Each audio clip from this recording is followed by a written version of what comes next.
Hello everyone, in this video I'll be showing you how to make a game pass on a Roblox.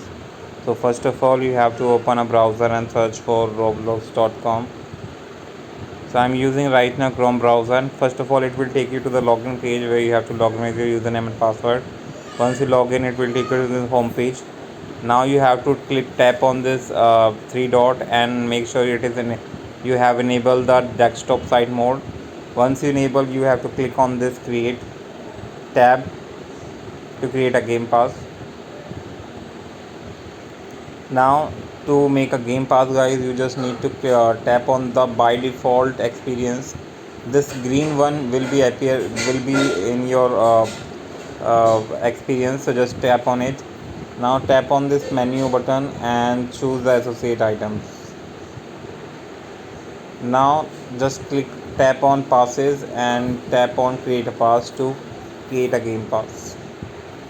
Now you can upload the image if you want, and also you can enter the name of the game pass here, and you can enter the description here. And once you enter, let me enter the name of the game pass like fun, and just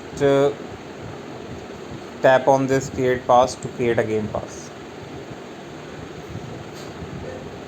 So the creating a game pass is not enough. If you want to add it in a please donate game, because if you want to make if you want to sell your game pass in please donate, you have to enable it for the sale. You have to tap on the newly created game pass, and you have to set the price of it by tapping on the menu and go to sales and enable it for the sale, and enter the cost of the game pass like it is of 400 robux, and just tap on save changes. So your game pass has been set up for the sale. You just need to open a please donate, look for any empty stand, and just claim the stand, and your game pass will be listed there. So that's a very easy process. If you don't want to know how to add your game pass in a please donate, you can watch the video on my channel. I can give the link in the description. You can find out. Thanks for watching. Bye bye.